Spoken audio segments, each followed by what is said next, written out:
గుంతకండ్ల జగదీశ్వర్ రెడ్డి 10 సంవత్సరాలు కల్వకుంట్ల చంద్రశేఖరరావుకు ఊడిగం చేసినావు. ఉమ్మడి పాలమూరు జిల్లా కావచ్చు, నల్గొండ ప్రజల్ని నట్టేట ముంచి ఈ ప్రాజెక్టులను మొత్తం పండబెట్టినా కానీ కనీసం దొరగారిని ఫామ్ హౌస్ గేట్ కాడ పోయి, అయ్యా దొర నీ కాల్మొక్త బాంచన్ మా పాలమూరు రంగారెడ్డి ఎత్తిపోతల పథకాలను పూర్తి చేయండి అని ఒక్కరోజు కూడా మాట్లాడిన పాపాన పోలేదు. కానీ చేతులు గాలిన తర్వాత ఆకులు పట్టుకుంటే ఏం లాభం లేదు. జగదీశ్వర్ రెడ్డి 10 ఏళ్ళు ఊడిగం చేసినావు. ఈ ప్రాజెక్టుల్ని మొత్తం పండబెట్టి ఈరోజు పోతిరెడ్డిపాడు పొక్కకాడ పోయి ఇక డ్రామాలు వేసే ప్రయత్నం చేస్తున్నాడు. ఒక్కసారి చూడండి. ఇక కాటన్ ద్వారా ఇంజనీర్ దిగిండు, పెద్ద ఇంజనీరు ఏమంటున్నాడు ఒక్కసారి వినండి. ఈ పాపం ఎవరిదే కూడా మొత్తం చెప్తా నేను. ఇట్లా డ్రామాలు చేస్తారన్నట్టు. ఆల్రెడీ వీళ్ళు ఆంధ్రప్రదేశ్ శ్రీశైలం నీళ్ళని వాడుకుంటుంది. 8,000 క్యూసెక్లు అని చెప్పినారు వాళ్ళు, కానీ వాస్తవానికి ప్రవాహాన్ని చూస్తే అంతకంటే ఎక్కువ కనబడుతుంది. అక్కడ మన వాళ్ళు ఏం చేస్తున్నారు, అవతల వైపు తెలంగాణ ప్రభుత్వం ఏం చేస్తున్నది, తెలంగాణ రైతుల పట్ల మన ప్రభుత్వానికి ఏం సోయిందనే విషయాన్ని మనం అక్కడికి వెళ్ళి చూద్దాం. అవతల వైపు మన ఏమంటున్నాడు, ఏదో 8,000 9,000 అని చెప్తున్నాడు. 8,000 9,000 కాదు, వాళ్ళు 50,000 క్యూసెక్ల నీళ్ళని దొంగులకపోతున్నారు. వాళ్ళు ఒక్కటి కాదు, రెండు కాదు, 50,000 క్యూసెక్ల నీళ్ళని ఆ పోతిరెడ్డిపాడు కావచ్చు, కేసీ కెనాల్ కావచ్చు, అంద్రీనేవ్ కావచ్చు, తెలుగు గంగ కావచ్చు, మాల్యాల కావచ్చు, ఇట్లా చెప్పుకుంటూ పోతే ఆ మొత్తం అతల్ సైడ్ మొత్తం శ్రీశైలంకు జల్లెడలాక పొక్కలు కొట్టి నీళ్ళని మొత్తం రాత్రికి రాత్రి దొంగులకపోతుంటే ఇక వీళ్ళు ఆడ పోయి డ్రామాలు చేస్తున్నారు అన్నట్ల. ఈయన ఇంకో ఆయన సింగిరెడ్డి నిరంజన్ రెడ్డి అని ఉంటాడు.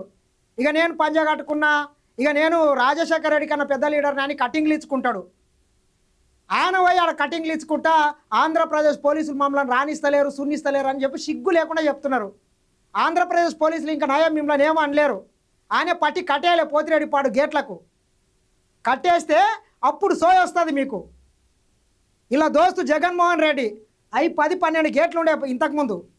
ఆ 10-12 గేట్లని 24 గేట్లు చేసిండా.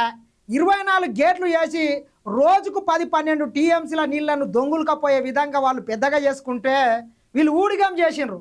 ఊడిగం చేసుకోమే కాకుండా రాయలసీమ పోయి రోజమ్మ పెట్టినటువంటి నాటుకోడి కావచ్చు, రొయ్యల పులుసు, రాగి సంకటి బాగా పందుల్లాక మెక్కి బేసిన్లు లేవు, బేసజాలు లేవు, రాయలసీమ రతనాలసీమ చేస్తా అని చెప్పేస్తే రాత్రికి రాత్రి మొత్తం పొక్కలని పెద్దగా కొట్టుకొని పోయి నీళ్ళని మొత్తం దొంగులకపోతుంటే వీళ్ళు పండ్లిగల పట్టి ఆడ పోయి చూసిండ్రు. అంతే, అంతకన్నా వీళ్ళు ఏం చేయలేదు. అది కాకుండా కాళేశ్వరం కన్నా ముందు శంకుస్థాపన చేసినటువంటి పాలమూరు రంగారెడ్డి ఎత్తిపోతల పథకము 10 సంవత్సరాల అధికారంలో ఉండి కేవలం 27,000 కోట్ల రూపాయలను ఖర్చు చేసి 40 నుంచి 45% కూడా పనులను కంప్లీట్ చేయలేదు. కానీ ఈరోజు తెలంగాణ వాళ్ళు ఏం చేస్తున్నారు, తెలంగాణ వాళ్ళు ఏం చేస్తున్నారు అని చెప్పి ఈ కాటన్ ద్వారా డ్రామాలు చేస్తున్నాడు. ఆడ ప్రాజెక్టు కంప్లీట్ కాలేదు, ఒక్క బ్యారేజ్ కూడా కంప్లీట్ కాలేదు. నీళ్ళు తీసుకుపోయి నీ గోసిలో పోయాలనా, ఏడవలే చెప్పు, నీళ్ళు ఏడ నింపాలే. ఇంకొకటి ఏమంటున్నాడు, ఆయన్నే చెప్తున్నాడు, మీరు వినండి, మన ప్రాజెక్టులు ఇంకా కంప్లీట్ కాలేవు అని చెప్తున్నాడు. ఈ ప్రాజెక్టులు ఏవి కంప్లీట్ కాకన్నా ముందే 2023 సెప్టెంబర్ అనుకుంటా ఎన్నికలకు ఒక నెల 2 నెలల ముందు వచ్చి ఆగమేఘాల మీద కేవలం ఎన్నికల కోసం పాలమూరు జిల్లా ప్రజల్ని, నల్గొండ ప్రజల్ని నట్టేట ముంచడానికి, ఆహా ఓహో అని చెప్పడానికి ఒక్క పంప్ ఆన్ చేసిండు. 15 నిమిషాలు బంద్ చేసి మళ్ళీ తట్టా బుర్త చదువుకొని హైదరాబాద్ వచ్చిండు. ఏం లేదన్నట్ల. ఆళ్ళు లేదు, సూళ్ళు లేదు, అల్లుని పేరు సోమలింగం అంటారు కదా, అట్లా ఆడొక బ్యారేజ్ కంప్లీట్ కాలేదు, అక్కడ సాగునీరు లేదు, ఎక్కడి ఇయ్యాలనో తెలియదు, వాటిని ఎత్తి ఏడబోయాలనో తెలియదు. కానీ ఒక మోటారు చాలు చేసిండు, మళ్ళీ అప్పుడే బంద్ చేసిపోయాడు.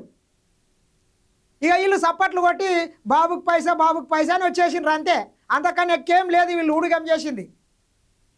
ఇంత ఇగురం ముందుంటే ఈ రకంగా ఉండకుండే.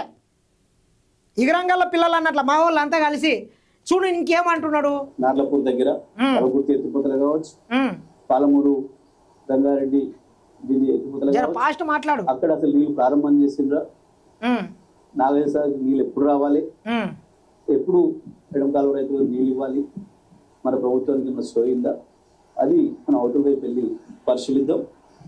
ఇప్పుడు ఒకసారి చూస్తే ఇక్కడ నుంచి 2 రోజులు 2 టీఎంసీల నీళ్ళు మనం లిఫ్ట్ చేసుకోవడం పద్ధతుల్లో కేసీఆర్ గారు ఈ స్కీమ్ను ప్లాన్ చేయించడం జరిగింది. స్టార్ట్ చేసుకుంటే 4 పంపులు రెడీగా ఉంది. గతంలోనే కేసీఆర్ గారు వచ్చి ప్రారంభం చేసినప్పుడే పైన నిర్మాణం చేసిన నార్లపూర్ రిజర్వాయర్లు 4 టీఎంసీల నీళ్లను అప్పుడే స్టాక్ చేయడం జరిగింది. ఇప్పుడైతే పూర్తి లెవెల్లో 6 టీఎంసీల వరకు కూడా నిల్వ చేసి పెట్టుకోవచ్చు. వాటికి మిగతా సిస్టమ్స్ పూర్తి కాలేదు కాబట్టి, విన్నారు కదా, మిగతా సిస్టమ్ పూర్తి కాలేదు కాబట్టి ఇక పోసి కూడా లాభం లేదని చెప్పి ఆయనే చెప్తున్నాడు. మరి మిగతా సిస్టమ్ పూర్తి కానప్పుడు ఈ పాలమూరు రంగారెడ్డి ఎత్తిపోతల పథకానికి 3 ఏళ్ల కిందనే ఎవడు దాన్ని ప్రారంభించమన్నాడు? పూర్తిగాంది ఎందుకు ప్రారంభించిండ్రు? ఎవరి షోలో పువ్వేటనికే చేసిండ్రో చెప్పాలి. ఒక్కసారి మనం తీసుకున్నట్లయితే ఇది మొత్తం పాలమూరు రంగారెడ్డి ఎత్తిపోతల పథకానికి సంబంధించినటువంటి డిజైన్. ఒక్కసారి మనం తీసుకున్నట్లయితే ఇది మొత్తం కృష్ణానది. ఓకే, కృష్ణానది ఇది మొత్తం. ఈ కృష్ణానదికి ఇక్కడ శ్రీశైలం ఉంటుంది. ఇది శ్రీశైలం డ్యామ్. ఇది ఈ శ్రీశైలం డ్యామ్కు పైన అన్నట్ల ఈ ప్రాజెక్టులన్నీ కట్టింది. ఒక్కసారి మనం తీసుకున్నట్లయితే ఇంతకుముందు చిట్ట చివరి ఆంధ్రప్రదేశ్ ముఖ్యమంత్రి కిరణ్ కుమార్ రెడ్డి గారు ఈ ఉమ్మడి పాలమూరు జిల్లాకు కావచ్చు, నల్గొండ జిల్లాకు కావచ్చు, రోజుకు 1.5 టీఎంసీలను నీళ్ళని తీసుకొని 60 రోజులలో 90 టీఎంసీల నీళ్ళని తీసుకున్నట్లయితే ఈ ప్రాంతాన్ని మొత్తం సస్యశ్యామలం చేయొచ్చు అని చెప్పి 69 జీవో ఇచ్చిపోతే ఈ కాటన్ ద్వారా వచ్చిండు. ఇట్లయితే కమిషన్లు తక్కువ వస్తాయనుకున్నాడో ఏమో తెలియదు, కానీ ఈ జూరాల నుంచి మనం నీళ్లు తీసుకున్నట్లయితే కేవలం 2 పంపులు కనుక పెట్టుకున్నట్లయితే ఈ ప్రాంతం మొత్తం సస్యశ్యామలం అయిపోయేది. చాలా ఖర్చులు తగ్గి చాలా గ్రావిటీ ద్వారా వచ్చేది. కానీ ఈ ప్రాజెక్టుల్ని మొత్తం క్యాన్సల్ చేసి ఈ దొరగారు ఎట్లయితే నెతిమినికెళ్ళి రావాల్సినటువంటి నీళ్ళని అరకాళ్ళకి తీసుకుపోయి కాళేశ్వరం నుంచి మేడిగడ్డ, అన్నారం, సుందిల్లా అని ఒకదాంట్లోకి వెళ్ళి ఒకటి పెగ్గులెత్తినట్లు ఎత్తిపోసినట్లు ఎట్లా డిజైన్ చేసిండో సేమ్ ఇక్కడికి తీసుకొచ్చిండా. ఇక్కడికి వెళ్ళి ఇక్కడ తీసుకొని వచ్చి ఈ నార్లపూర్ దగ్గర 8 టీఎంసీలతో ఒక రిజర్వాయర్ నిర్మించాడు. ఈ నార్లపూర్ నుంచి ఏదుల రిజర్వాయర్లకు ఎత్తిపోయాలన్నట్ల. ఇక్కడ నుంచి శ్రీశైలంలోకి వెళ్ళి తీసుకొని జస్ట్ 1 కిలోమీటర్లకి వెళ్ళే ఏదుల రిజర్వాయర్లకు ఎత్తిపోయలే. ఈ ఏదుల రిజర్వాయర్ నుంచి ఈ వట్టెం రిజర్వాయర్లకు ఎత్తిపోయలే. ఇది ఒక 16 టీఎంసీలు, ఇది ఒక 6 టీఎంసీలు. ఈ వట్టెంల నుంచి ఈ కరివేనలకు ఎత్తిపోయలే. ఇది వచ్చేసి 19 టీఎంసీలు. ఇక్కడ నుంచి ఉద్దానపూర్ కోతాయి. ఇది దగ్గర జడ్చర్ల నియోజకవర్గంలో ఉంటుంది. ఇది ఒక 15 టీఎంసీలు. కేసీఆర్ గారు ఈ ప్రాజెక్టుని మొదలుపెట్టినప్పుడు కేవలం ఈ 2 మాత్రమే కంప్లీట్ అయినాయి. ఈ 2 కింద కూడా 1 ఎకరాకు కూడా నీళ్ళు ఇవ్వడానికి అవకాశం లేదు. ఎందుకంటే ఇక్కడ ఆల్రెడీ ఇంతకుముందే ఇక్కడ నుంచి రాజశేఖర రెడ్డి గారు ముఖ్యమంత్రి ఉన్నప్పుడే కల్వకుర్తి లిఫ్ట్ ఇరిగేషన్ కింద ఇక్కడ నుంచే నీళ్ళని తీసుకొని ఈ ప్రాంతానికి మొత్తం వాటర్ ఇస్తున్నారు. ఇక్కడ దీని అవసరమే లేదన్నట్ల. దీని అవసరం లేకుండా ఇది కంప్లీట్ కాకుండా మరి ఎట్లా నీళ్ళు ఇస్తారు? జగదీష్ రెడ్డి చెప్పాలి. నీళ్ళు ఎవరికి ఇవ్వాలి? నీకు ఇవ్వాలనా? నీ ఫామ్ హౌస్కి ఇవ్వాలనా? మరి సింగిరెడ్డి నిరంజన్ రెడ్డి పామ్ ఆయిల్ తోటకి ఇవ్వాలనా? మీరు మాత్రం 100 ఎకరాలల్లో ఫామ్ హౌజులు కట్టుకున్నారు, పామ్ ఆయిల్ తోటలు పెట్టుకున్నారు, మంచిగా పండి పొరలాడుతున్నారు. కానీ పాలమూరు బిడ్డలకు నీళ్ళు ఇవ్వాలనేటటువంటి కనీస ఇంకిత జ్ఞానం లేకుండా ఈరోజు పోయి బ్యారేజ్ల దగ్గర డ్రామాలు వేస్తారు. మీరు ఎవరి షోలో పువ్వు పెడతారు మీరు?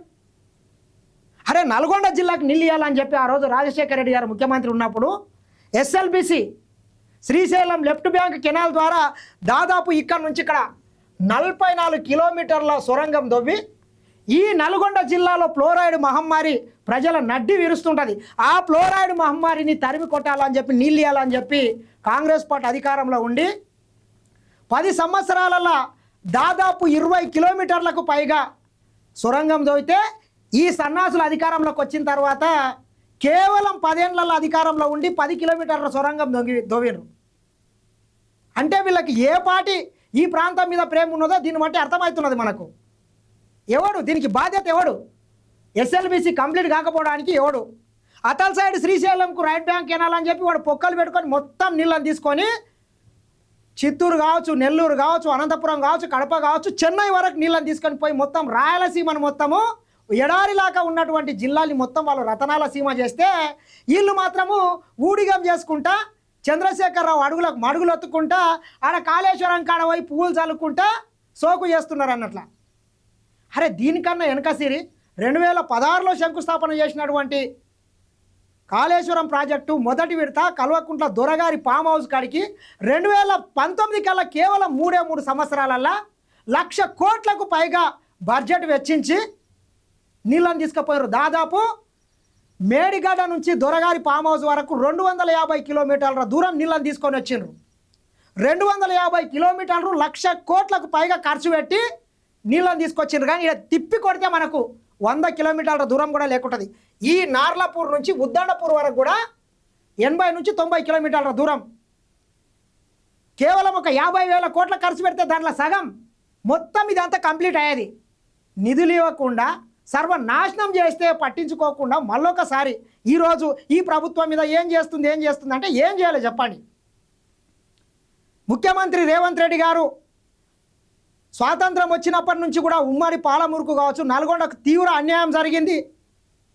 వండే దగ్గర వడ్డించే దగ్గర మనం ఉన్నాం కాబట్టి మనం కొంత ఈ ప్రాంతానికి మనం మేలు చేయాలనేటటువంటి ఉద్దేశంతో జూరాల నుంచి 4,000 కోట్ల రూపాయలతోని మక్తల్ నారాయణపేట కొడంగల్ లిఫ్ట్ ఇరిగేషన్ శరవేగంగా వర్క్ నడుస్తుంది.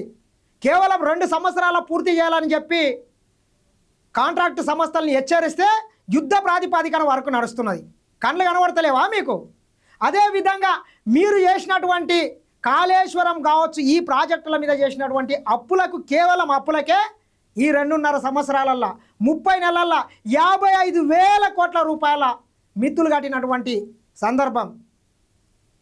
ఈ 2 సంవత్సరాలల్లో తెలంగాణ రాష్ట్ర వ్యాప్తంగా ఉన్నటువంటి ప్రాజెక్టులకు 25,000 కోట్ల రూపాయలు ఖర్చు పెడితే దగ్గర 12,000 కోట్ల రూపాయలు కేవలం ఈ పాలమూరు రంగారెడ్డి ఎత్తిపోతలు కావచ్చు, ఎస్ఎల్బీసీ కావచ్చు, ఈ మక్తల్ నారాయణపేట కొడంగల్ లిఫ్ట్ ఇరిగేషన్ కోసం అంటే సగం బడ్జెట్ ఈ ప్రాజెక్టుల మీద పెడుతున్నాడంటే ఎంత చిత్తశుద్ధితోని ఈ రాష్ట్ర ముఖ్యమంత్రి పనిచేస్తున్నాడో దీన్ని బట్టి అర్థం చేసుకోవాలి. మీరు అర్థం చేసుకోకుండా కాళ్ళలో కట్టెలు పెడతాము అడ్డుకుంటామంటే మీరు ఈ ప్రాంత ద్రోహులుగా మిగిలిపోతారు.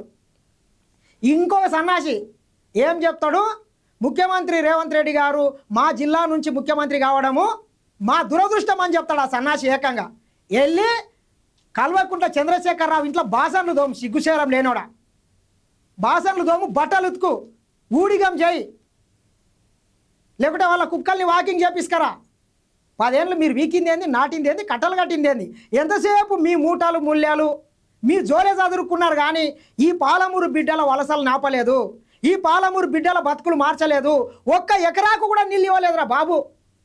పేరుకేమో పాలమూరు రంగారెడ్డి ఎత్తిపోతల పథకం అని చెప్తారు, 90% పూర్తి అయిందని ఈ సన్నాసులు చెప్తారు. ఆ ప్రాజెక్టు మొత్తం వీళ్ళు అనుకున్నటువంటి అంచనాల ప్రకారం రంగారెడ్డి జిల్లాలో ఉన్నటువంటి కేపీ లక్ష్మీదేవిపల్లి వరకు నీళ్లు తీసుకురావాలంటే ఈ రోజు ఉన్నటువంటి అంచనాల ప్రకారం దాదాపు 70-80 వేల కోట్ల రూపాయలు ఖర్చు అయితే వీళ్ళు పెట్టింది ఎంత అంటే 27,000 కోట్ల రూపాయలు ఖర్చు పెట్టిరు.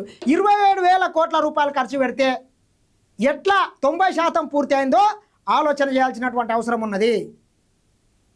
ఇట్లుంటుంది అన్నట్లు ఈ చిల్లరగాళ్ళంతా మోపాయి ఏదో మేషగాడిదిని వచ్చి కూషగాడిది జడిపింది అన్నట్లు మొత్తం కాళ్ళలో కట్టెలు అడ్డం పెట్టుకుంటా మీ దొరగారిలాగా ఫామ్ హౌస్లు ఏం అనుకోవట్లేదు. రేవంత్ రెడ్డి గారు రోజుకు 18 గంటలు పనిచేస్తున్నాడు, రోజు ప్రజల మధ్యన ఉంటున్నాడు.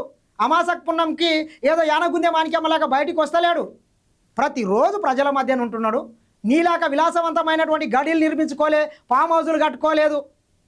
ఇవన్నిటిని ఈ రకంగానే పని చేసుకుంటూ పోతే ఇక మమ్మల్ని ఎవడు దేకడని చెప్పి ఇటువంటి ప్యాకేజ్ స్టార్లని మొత్తం పిలిచి ఒకని మేడిగడ్డ కాడికి పంపిస్తారు, ఒకని అన్నారం కాడికి పంపిస్తాడు, ఒకని ఎల్లంపల్లి కాడికి పంపిస్తాడు, ఒకని పాలమూరు కాడికి పంపిస్తాడు.